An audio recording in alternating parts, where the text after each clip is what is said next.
we are discussing regarding nucleophilic addition reactions that's happening on that carbon present in the carbonyl group.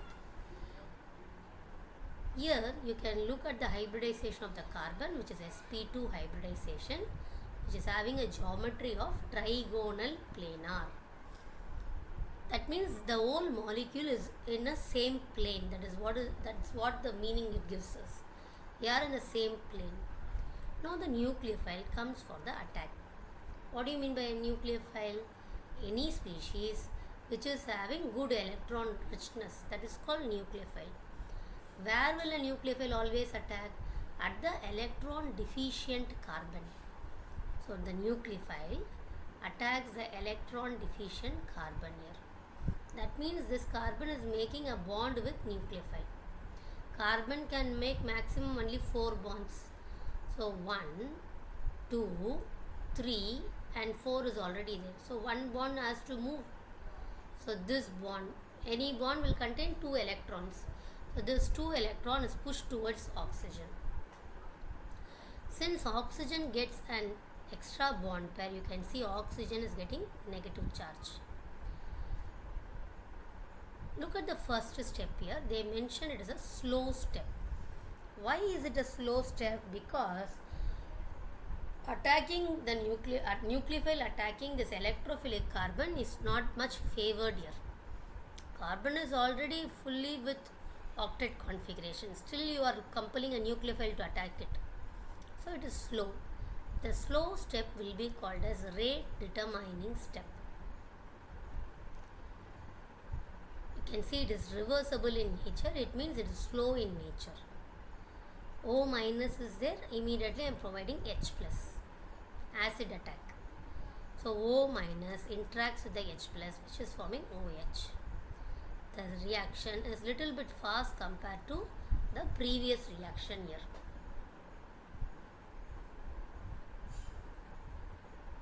So what is the name of this reaction? Nucleophilic addition reaction. A nucleophile attacks the electrophilic carbon of the polar carbonyl group. Very important line. This carbonyl is polar. This is delta plus, this is delta minus. So the nucleophile is attacking the electrophilic carbon which is present in the polar carbonyl group from a direction approximately perpendicular to the plane of sp2 hybridized orbital. Look at the attack, how it is happening. You can see it is happening almost perpendicular, isn't it? Almost perpendicular to the plane of sp2 hybridized orbitals of carbonyl carbon. Clear till this?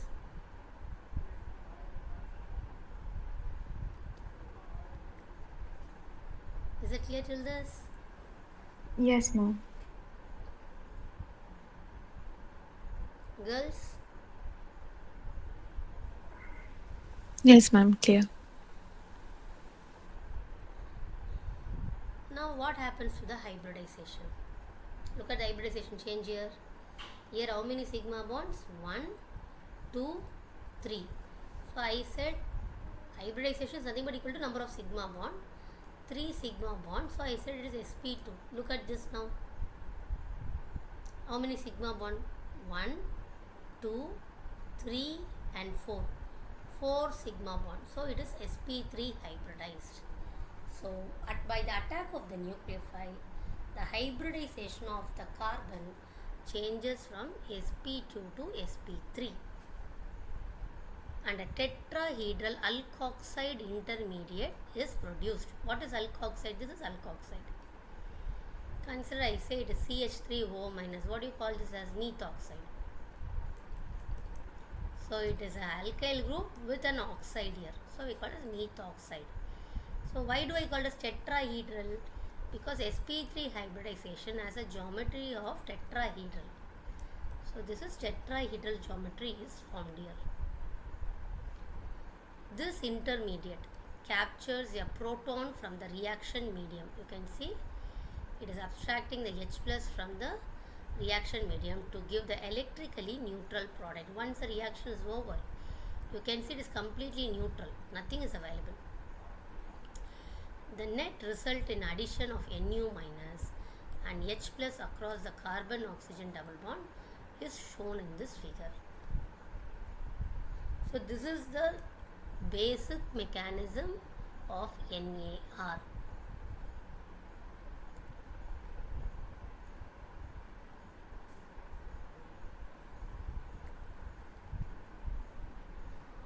Okay.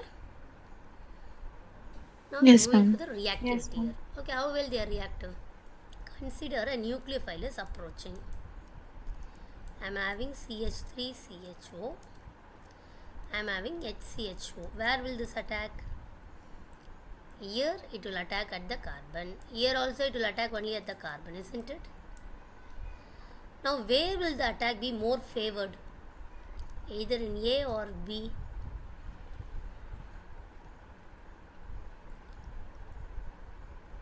Where will it be more favored? See, consider this molecule CH3CHO. I am having CHO, I am having C, 3 hydrogens there blocking the way of the nucleophile to attack this carbon. So more is the steric hindrance. Least favored will be the nucleophilic attack. So please write down reactivity is inversely proportional to steric hindrance. So compared to acetal and formaldehyde, formaldehyde is less sterically strained, so therefore it will be more reactive. Consider acetaldehyde and propanone.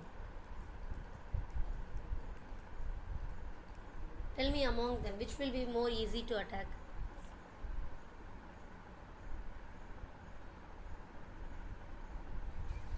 Acetaldehyde. Obviously acetaldehyde, because here two bulky groups are there, but only one part is CH3, another is hydrogen, so this will be easier. So can we say aldehydes are more reactive compared to ketones?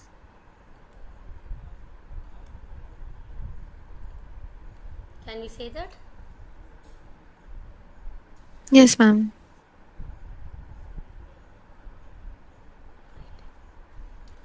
Aldehydes are generally more reactive than ketones in nucleophilic addition reactions due to steric and electronic reasons. Steric reason we understood. What is this electronic reason? CH3 is an electron donating group which will show plus psi effect.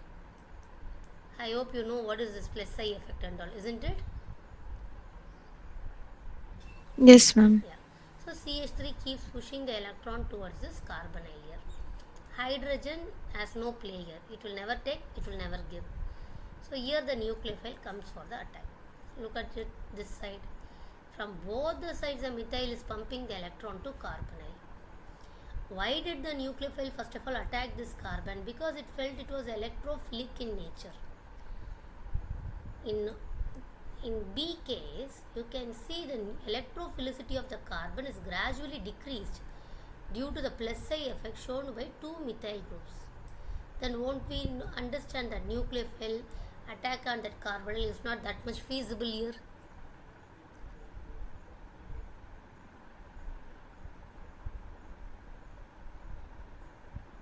Yes, ma'am. So that is what is called as electronic reason. Sterically, the presence of two relatively large substituents in ketones hinders the approach of nucleophile to carbonyl carbon.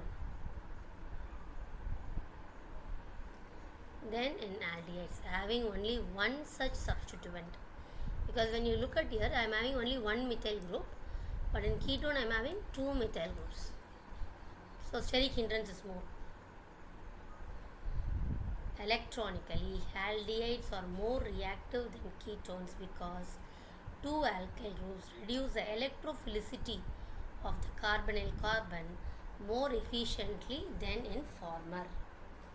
So we have understood two things now. Why does a nucleophile attack the carbonyl carbon? When does it attack the carbonyl carbon? So we understood that less steric hindered it is, it will attack. Why does it attack? Because it is an electrophilic carbon here. Okay,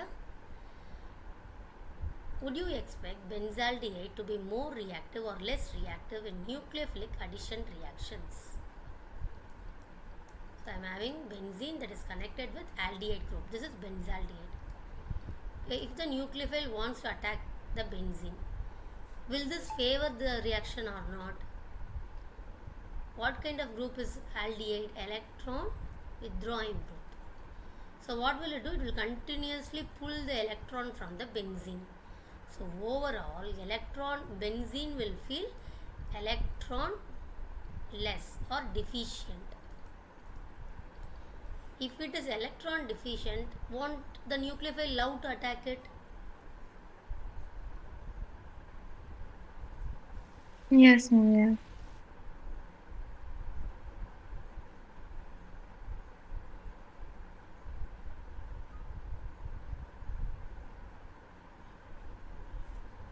Understood? Huh?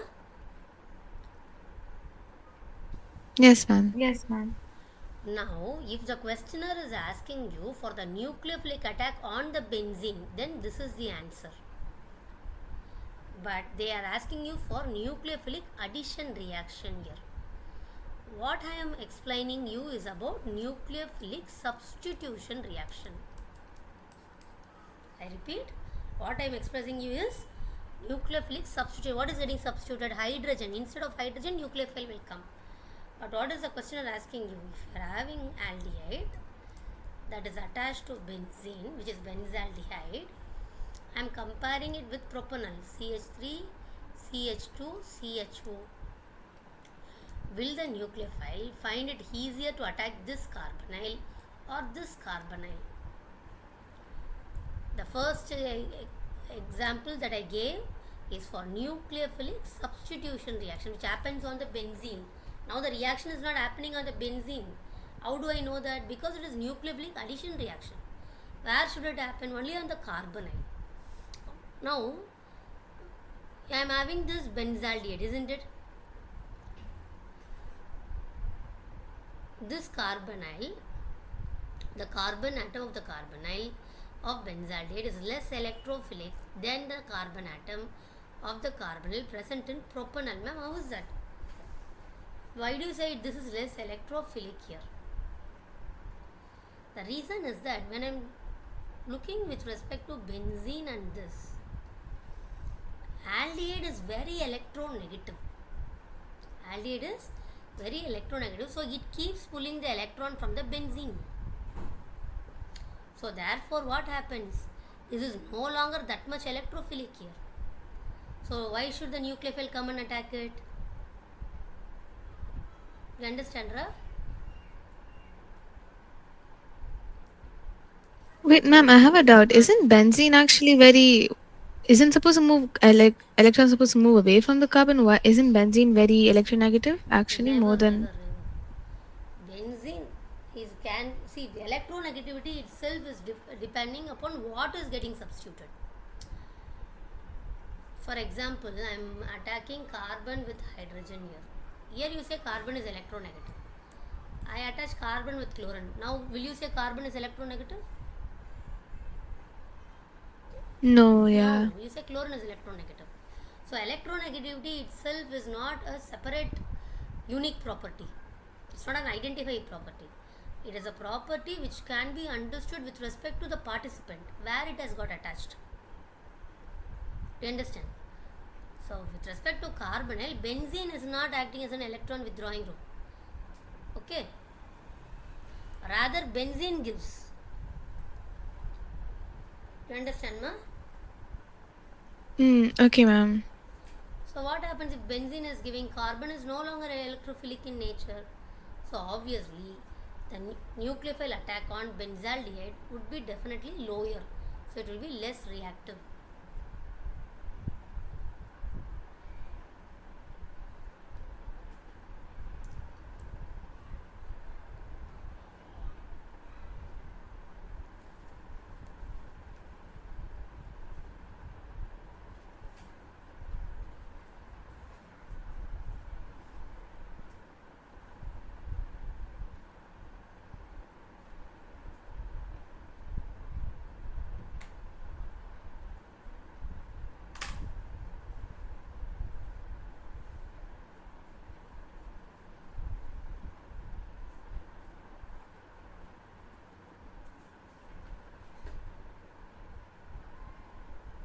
So now we are entering into the nucleophilic addition reactions here. Let us understand this first one. Addition of hydrogen cyanide, HCN. So HCN is basically a weak acid. It is not like HCl. HCl will immediately give H plus ion. But HCN is a weak acid, so it will not release H plus and Cn minus immediately. So what I use a base here. So that what is the use of a base? Base will abstract the proton. So I am having HCN. What will the base do? Base will abstract the proton. So the cyanide is still with its bond pair. So here I have created a nucleophile. Understood till this? Yes, ma'am. Okay. Yes, ma'am. Now I have created a nucleophile. Where will it attack? Obviously it will attack on the carbonyl carbon. So it went for an attack here. Cn minus attacked the carbonyl carbon, and you can see the oxygen double bond pushed towards oxygen here. So what are you forming from sp2 hybridization? Carbon went to sp3 hybridization. A tetrahedral intermediate is formed. Okay. Then what should have happened? The O minus is there. So it abstracts the H plus to form OH. Remember children, generally in any organic reaction, you never leave a product charged. It will always try to be neutral. You can see any reaction, whenever it is happening, intermediate step it would have been charged. But after that, you can see the final product, it is neutral only. Okay, ma? Right. So, aldehydes and ketones reacts with hydrogen cyanide. This is hydrogen cyanide to form cyanohydrin. What is cyanohydrin? If OH and Cn are bonded to the same carbon, then we call it as cyanohydrin. Actually, this reaction is happening very slow with pure HCN. Why? As I told you, it's a weak acid. It won't release H plus and Cn minus immediately. So, it will be very slow. Therefore, I catalyze this reaction by a base. And the generated cyanide ion, being a strong nucleophile, readily adds to carbonyl compound to yield corresponding cyanohydrin.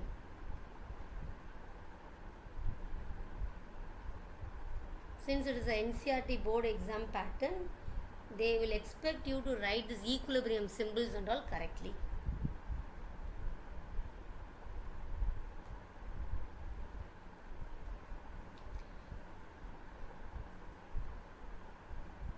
Okay? Yes, ma'am. Okay. Next one. Addition of sodium hydrogen sulfide. In other words, I call it sodium bisulfite. Na and HSO3. How will it split? Na plus HSO3 minus. So this is a nucleophile. This will attack it. This will become O minus. So I have SO3H, O minus, Na plus is there. That is going here. That is what they have written here. SO3H, ONA. Now sodium and hydrogen, if you see, you can see in periodic table they have written hydrogen on the top of the first group element itself. It means they are of almost the same size. You can exchange them. You can exchange hydrogen with sodium as well as with halogens. So there is an internal proton transfer is happening. You can see this after releasing H plus would have become SO3 minus, isn't it? This is O minus Na plus. This is H plus. Cross the opposite charges. You have formed SO3 Na and OH. This compound is crystalline in nature. You can see still it is in reversible only because this nucleophilic addition reactions on the carbonyl itself is not that much favored. We have seen it in the very first reaction. They are comfortable there. They have fulfilled their octet. They are sterically strained also. but still you try to attack it with the nucleophile.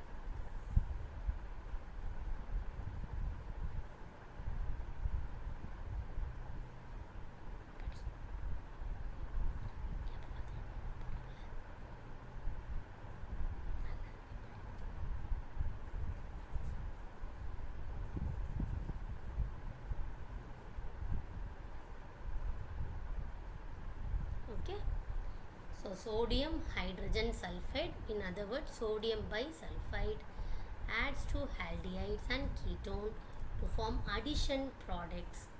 What is this addition product? Because the name of the reaction itself is nucleophilic addition reactions, so the product should be an addition product. The position of the equilibrium lies largely to the right hand side for most aldehydes and to left for most ketones due to steric reasons. You can see there is equilibrium that is shown in the preliminary steps itself. What is the step here? They are telling, for example, if it was an aldehyde, usually the first forward direction or the right hand side direction is very favored compared to backward. But if it was acetone,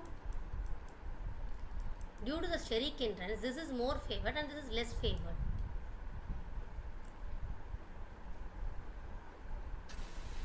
Ma'am, one second, can you explain again? Like, why is steric hindrance happening? Like, why is it affecting the forward and backward reaction? What do you mean by forward direction? That means product is formed. When will a product be formed? When a nucleophile is attacking this carbonyl. So when can a nucleophile easily attack the carbonyl? When it is less sterically hindered. So here it is aldehyde. Steric hindrance is less compared to ketone. So the nucleophile attack is easy for here compared to this ketone part. So therefore it will initiate the forward reaction. That means it will give product. But here this is very difficult. So therefore the product formation is not that much favored. It lies to be with its reactant part itself. Oh, okay, like that. Okay, ma'am.